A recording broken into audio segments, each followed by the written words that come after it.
Hello everyone, welcome to yet another session of International Business Environment. In this particular video, we're going to study about international financial environment. We're going to study about foreign investments, patterns, structure and effects. So international financial environment is totally different from the domestic financial environment. So international financial management is subject to several external forces like foreign exchange, market, currency convertibility, then international monetary system, then balance of payments, and international financial markets. So an international financial environment represents and conditions for activity in the economy or in the financial market around the world. So it can be influenced by something major such as the creditworthiness of one's country's debt, government, the corporations and other investors around the world who participate in purchasing the debt of other nations as profit opportunities arise. So a downgrade of a company's debt by a ratings agency could damage the value of that country's debt and suggest that a default might be imminent. So these conditions have a potential to trigger a sell-off. So which is when there are so more sellers than buyers of risky debt in the market. Even if a condition or event unfolds in a single country, the influence of that country's economy has the potential to move the markets around the world. So this could be due to the fact that other countries are creditors of the nation where an event, positive or negative, has occurred or is likely to unfold. So the influencer of a major global economy or an emerging market has a potential to cause a stir in the financial environment, which could impact borrowings, costs, cross-border deals, and profit opportunities. Just as an international financial environment can be influenced in a negative way, it can also be impacted in a positive fashion. Like an attractive international financial environment is one where what? Where investment and economic growth are ripe or already happening.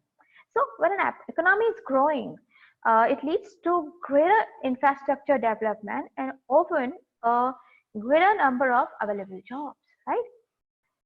So subsequently, international investors might recognize an opportunity to allocate capital to these growth initiatives, right? In an attempt to earn profit, right? While corporations also could develop partnerships or create new locations in the overseas market. So all of these activities is likely to create a good financial environment, right? So let's understand foreign investment pattern, structure, and effects. So foreign investment is when a company or individual from one nation invests in assets or ownership stakes of a company based in another nation. You know, an increased globalization in business has occurred, and it's become very common for big companies to branch out and invest money in companies located in other countries. Look, foreign investment refers to the investment in domestic companies and assets of another country by a foreign investor. So large, these multinational corporations, MNCs, will seek new opportunities, of course, for economic growth by opening branches or expanding their investments in other countries. So FDI include what? Long-term physical investments made by a company in a foreign country, such as opening plants or purchasing buildings, etc. So foreign indirect investment involves corporations, financial institutions, and private investors that purchase shares in foreign companies that trade on a foreign stock exchange. Get it? So commercial loans are another type of foreign investment and involve bank loans issued by domestic banks to businesses in foreign countries like other government of those countries. Let's understand what are the kinds of foreign investment. International investments or capital flows fall into four categories: commercial loans, official loans, FDI, and FPI, that is foreign portfolio investment. Now, trends and patterns of FI. The government of India has initiated various liberalization measures to attract foreign investment inflows into India. As a result of these policy, the 1956 industrial policy has reserved 17 industries for the public sector. The 1991 industrial policy reduced this number to 8. By May 2001, only 3 industries were reserved exclusively for public sectors. So with the amendment of FERA 1973, the ceiling limit of 40% foreign equity was removed. So FERA was later replaced by FEMA, FEMA. Through automatic route, the foreign investor does not require prior approval from the government. So investment can increase through automatic route as well, and there is no need to inform the regional branch of the Central Bank of India about the investment within 60 days of investment. And industries that do not fall under automatic approval can get their proposals clear through Foreign Investment Promotion Board. So on account of the removal of these restrictions on FI, inflows by most of the developing economies since the 1970s, it is not only important but also, I believe, worthwhile to compare the FDI inflows into India with that of other developing economies. So if you notice that the FI inflows into developing economies grew rapidly due to post-reform era. Now, if you compare India's FI trend with that of China and other countries, it reveals that it is not so remarkable, but compared to India's past FI inflows, it has increased at an unprecedented rate in the recent period. You can check it out. You can study about it. So furthermore, the interesting point we noted here, what I want to say is that FI inflow into India has improved at much faster pace in comparison to that of other countries since 2000. So for instance, the FI flow into India increased from $7.61 billion in 2005 to $22.95 billion in 2007. This is as per UNCTAD. India emerged as the second most important destination after China for foreign investors. What are the structures for foreign investment into India include? Let's look at them one by one. Liaison offices, project offices, branch offices, wholly owned subsidiaries, and permanent establishments. Here, we will overview each structure in terms of situations in which it is appropriate, permissible activities and limitations one by one. So first, let's check liaison offices. Now, a liaison office is often chosen by overseas companies as a first step towards setting up a company in India. The major advantage of establishing a liaison office is that it is if it is obeying regulations and only adhering to the business activities stated below, it is not subject to taxation in India. What activities?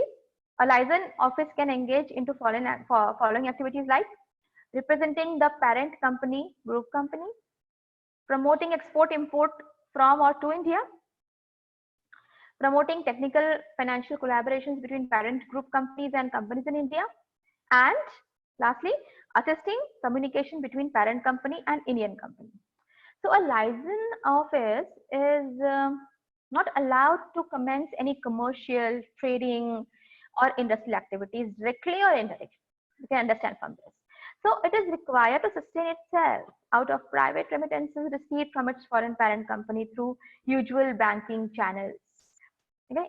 So to establish a liaison office, a foreign parent company should have a net worth of no less than $50,000 US and have a 3-year profit-making track record in its home country. That is the condition. So companies, of course, without significant profit records or capital amount may find it difficult to get permission for a liaison office by RBI, right? So applications to establish a liaison office are sent to the RBI and a license to operate is generally given for 3 years. After which, of course, you need to renew it. The next is branch office.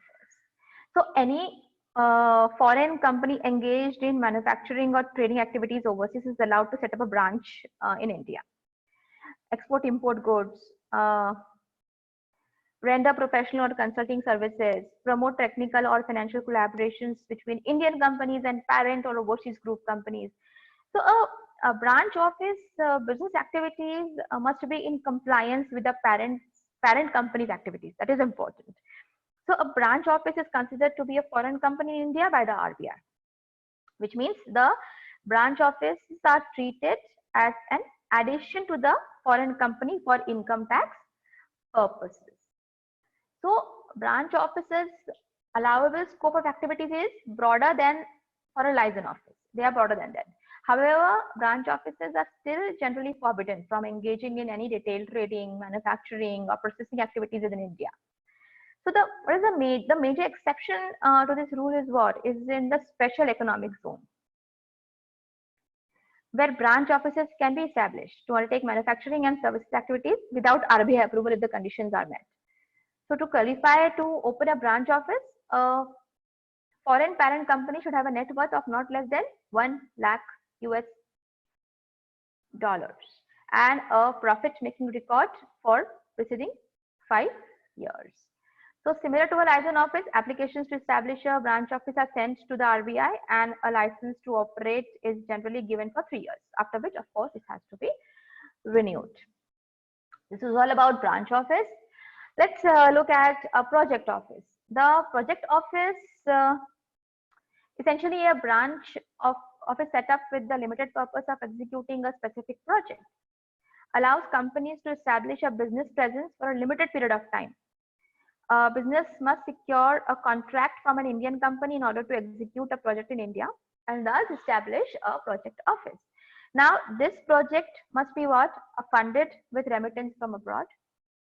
It should be funded by a joint or multilateral financing agency and cleared by an appropriate authority or based on a contract awarded by a company or an entity in India, which in turn is funded by public financial institutions or bank in India. Otherwise, RBI permission is, of course, is required. Okay. So it was about project office. The next is wholly owned subsidiary. So wholly owned subsidiaries are most suitable and widely used form of business enterprise for foreign investors in India because they allow total control over business operations, provide limited liability, and have fewer restrictions on business activities than license offices and project offices. That is the benefit of wholly owned subsidiaries. So they have independent legal status as Indian companies, distinct from the foreign parent company. Understand? So that is the benefit of having an wholly owned subsidiary. So foreign investment in India is, of course, we all know, is regulated under the Foreign Exchange Management Act 1999, and is allowed under 2 routes. That is automatic route and government approval route. So the wholly owned subsidiaries requires a minimum of 2 directors and has 2 or 50 shareholders with limited liability. So no track record is required for the shareholders, and the shareholders can be other legal entities as well. So the minimum paid up capital required is INR 1 lakh, approximately 2,000 US dollars. No approvals, like depending upon the current rate, you can just convert.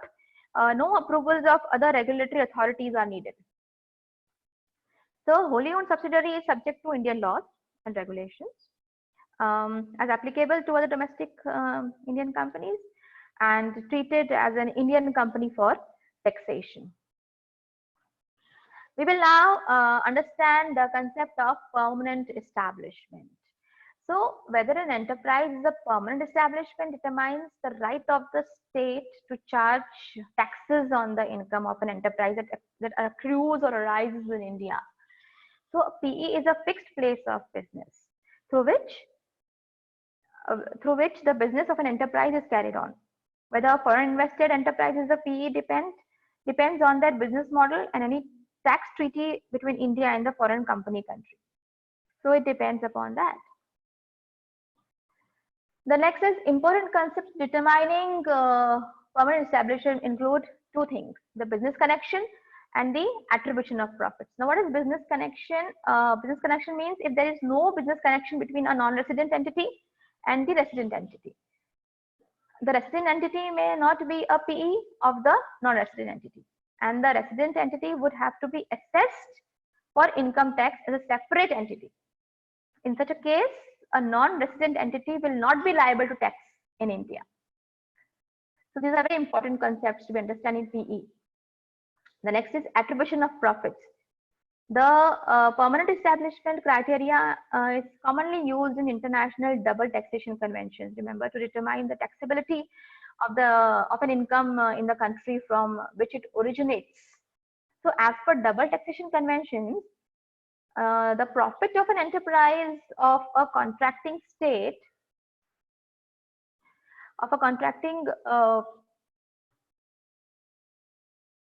shall be taxable only in that state unless the enterprise carries on business in the other contracting state through a PE. So these two are very important concepts you have to understand in case of permanent establishment. The next one is effects of foreign investment. What are the effects of foreign investment? So there are basically 4: resource transfer effect, that is foreign investment brings capital, technology and management resources. Employment effects, FI can bring more jobs, more employment. Balance of payment effects, that is FI can help a country to achieve a current account surplus. Effects of